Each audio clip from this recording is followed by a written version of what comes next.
마가복음 14장에 예수님이 잡히시는 장면, 예수님이 대제사장의 사병들에게 잡혀서 끌려가시는 이런 장면을 한번 살펴보도록 하겠습니다. 예수님이 겟세마네 동산에서 열심히 기도하시고 하나님의 뜻을 구하고 충분히 기도하고 난 다음에 주님이 일어나서 이제 내려가자, 나를 잡으러 온 자들이 올라오고 있다, 이렇게 하면서 주님이 내려오시거든요. 이제 제자들과 함께 내려오고 있는 것입니다. 그러다 만나게 됩니다. 누가 예수인지 어두워서 잘 보이지 않는 상황 가운데에 예수를 파는 자, 여기서 예수를 파는 자가 누구입니까? 가룟 유다이죠. 이 가룟 유다가 신호를 이제 이야기해 주는 건데요. 자기와 하는 군인들에게 내가 입맞추는 자가 예수이니 헤매지 말고 그 사람 잡으면 된다. 단단히 결박해서 그를 끌고 가면 된다. 이렇게 얘기하는 게 44절이죠. 그래서 예수님께 다가가서 예수님께 입맞춥니다. 가룟 유다가. 그 입맞춤이라고 하는 것은 사랑을 표현하는 거잖아요. 상대에 대해서 고마움, 사랑, 친밀감, 이런 것들을 표현하는 그런 수단인 것이죠. 근데 이런 환영과 축복과 사랑의 표현으로 하면서 속으로는 무엇입니까? 파는 거죠. 예수님을 미리 군인들과 약속하고 내가 입맞추는 자가 그다, 잡으라, 이렇게 얘기를 했어요. 그래서 다른 성경의 본문에 보면은 내가 입맞춤으로 나를 파느냐, 예수님이 그렇게 말씀하시거든요. 입맞춤은 호의와 사랑의 표현인데 그 모습을 하면서 나를 파는구나, 이런 이야기를 하시거든요. 겉과 속이 다르면 안 됩니다. 겉과 속이 다른 사람은 조심해야 됩니다. 그리고 또 우리 자신이 내가 말하는 것과 또 내 안에 있는 내 속마음과 자꾸 다르면요, 이럴 때 경계해야 됩니다. 도대체 이게 내가 잘 살아가고 있는가? 내가 지금 온전한 채로 있는가? 생각해 봐야 되는 거예요. 우리의 삶 가운데 말하는 것과 행동하는 것, 표현하는 것과 자기 속이 일치돼야 하는 것이죠. 이렇게 가룟 유다가 예수님을 팔게 되고 사람들이 와서 예수님을 잡습니다. 그런데 다른 성경의 본문에 보면은 이런 부분이 나와요. 예수님이 요한복음에서 보면은 요한복음 18장 8절에 보면은 예수께서 대답하시되 너희에게 내가 근이라 하였으니 나를 찾거든 이 사람들이 가는 것을 용납하라 하시니, 이런 성경의 말씀이 본문에 나오거든요.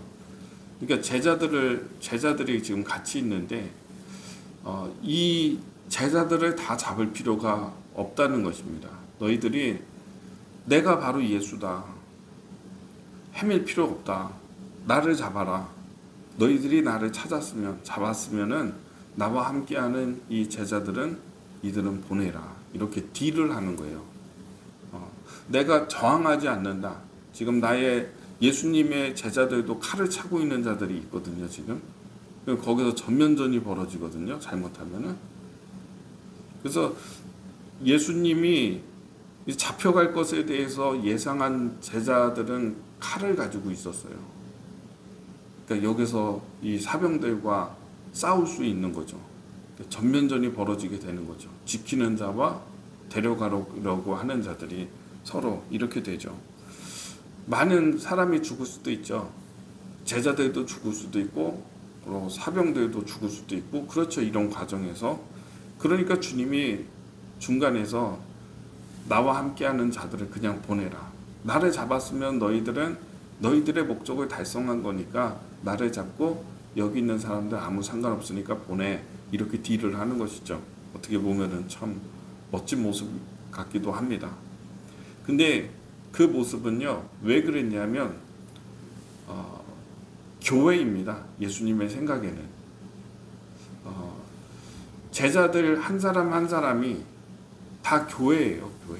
제자들 한 사람 한 사람이 여기서 싸우다가 예수님 지키겠다고 칼을 빼들고 서로 싸우다가 그렇게 하다 누구 한 명이라도 죽으면요. 그러면 어떻게 합니까? 예수님의 12제자가 다 나중에는 부활하신 주님 만나고 그리고 성령으로 충만해져 가지고 밖에 나가서 교회를 세우거든요. 선교지가 다 달라요. 전 세계 열방으로 뻗어져 나가서 그가 가는 곳에 교회가 세워지고 또 떠나고 다른 곳에 가서 전도하고 교회가 세워지고 그렇게 되는 거거든요. 복음이 전해지거든요. 이게 교회예요. 교회. 교회를 지키시고 교회를 보호하시는 거예요.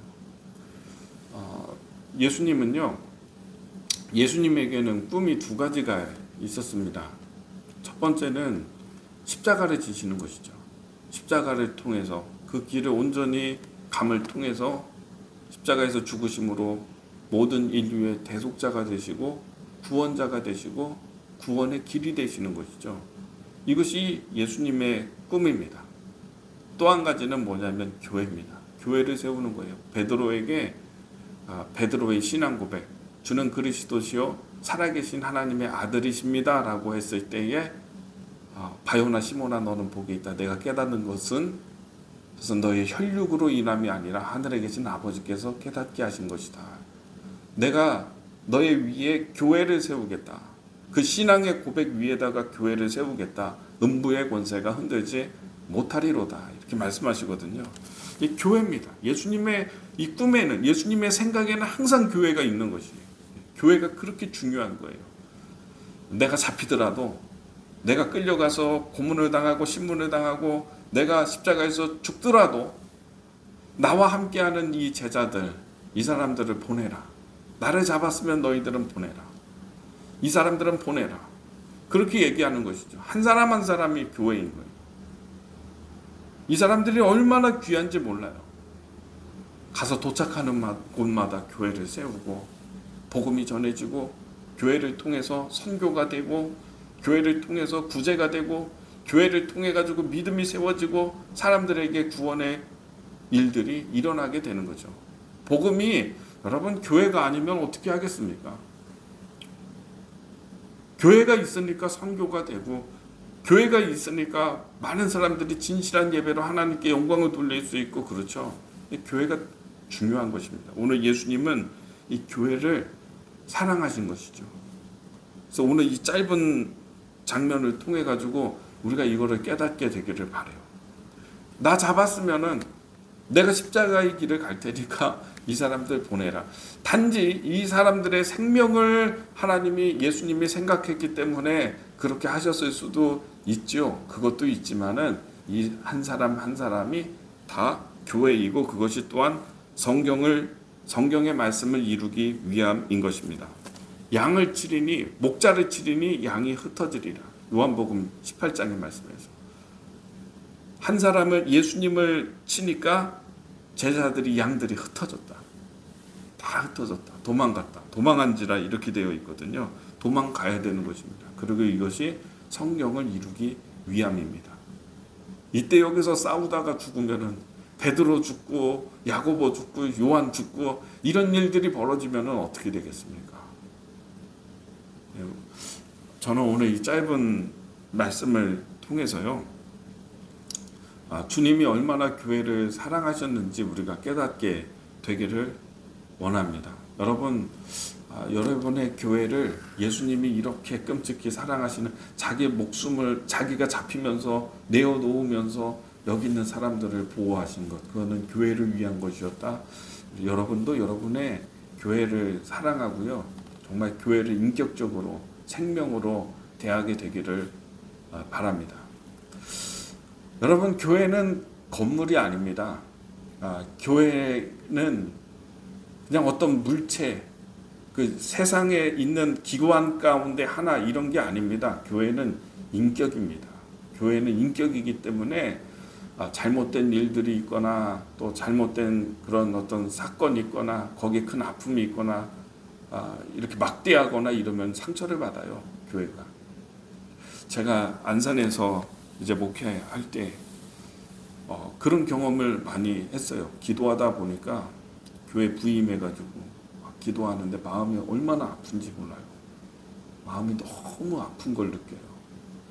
야, 이게 교회가 인격이기 때문에 그렇구나. 그런 생각을 했어요. 잘못된 행동하고요, 교회를 막대하고요, 이러면요, 교회가 상처를 받아요, 교회도. 그래서 아픔이 있어요. 사랑하는 모든 성도님들, 내가 교회를 생각할 때 오늘 예수님이 하는 것처럼 이들은 보내라. 이렇게 하시는 것처럼요, 교회를 위하고, 교회를 사랑하고, 교회를 인격적으로 대하고, 생명으로 생각하고, 그렇게 하게 되기를 바랍니다. 또 한 가지의 말씀을 보겠습니다. 자,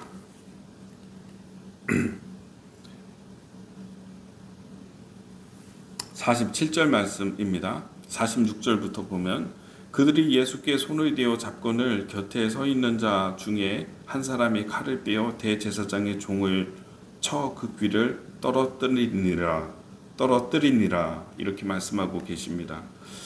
대제사장의 종이 다른 성경의 본문에 보면 말고라고 하는 사람이거든요.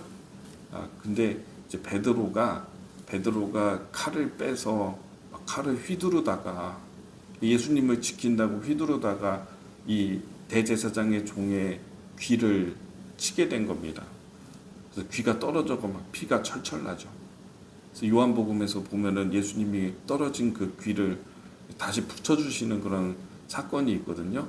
그러면서 베드로에게 하시는 말씀이, 베드로야, 너 그 칼을 칼집에 꽂으라, 이렇게 말씀하세요. 칼을 쓰기 좋아하는 자는, 칼을 쓰는 자는 칼로 망한다. 오늘 말씀에 마태복음에 보면 칼을 가지는 자는 칼로서 망하느니라, 이렇게 말씀하세요. 여러분, 이 칼이라고 하는 것을 그냥 진짜 그 말 그대로 그 칼로만 생각하지 말고요, 권력 같은 거, 사람들에게 상처를 주거나 위해를 가할 수 있는 거, 폭력의 수단, 권력도 하나의 폭력의 수단이 되거든요. 이런 거 좋아하지 말라는 것입니다. 칼 쓰기 좋아하지 마라. 막 사람들 마음대로 해고하고 자르고 기회를 막 쳐내고, 내가 힘이 있다고 해가지고, 내가 특정 어떤 능력이 있다고 해서 막 그거 행사하는 거, 이런 거 좋아하지 마라. 그걸 가지는 자는, 그걸 그렇게 행사하고 쓰는 자는 그것으로 망한다, 이런 말씀을 하십니다. 여러분, 우리의 삶 가운데에서도요, 이런 폭력을 쓰거나요, 칼을 쓰거나요, 사람들 막 이렇게 자르거나, 내가 힘이 있다고 해가지고 좀 이렇게 막 힘을 나타내거나, 이런 것들요, 하지 않는 게 좋습니다. 그거로 인해서 무너지게 되고요, 그런 일을 통해서 하나님의 의와 멀어지게 돼요.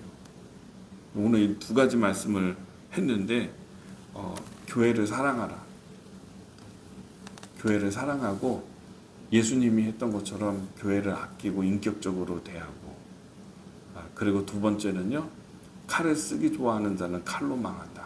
기도하는 사람은 그렇게 자기의 힘을 과시하거나 드러내거나 자기가 할 수 있다고 해가지고, 막 언론도 마찬가지예요. 언론도 이런 거예요. 언론도 하나의 칼이거든요.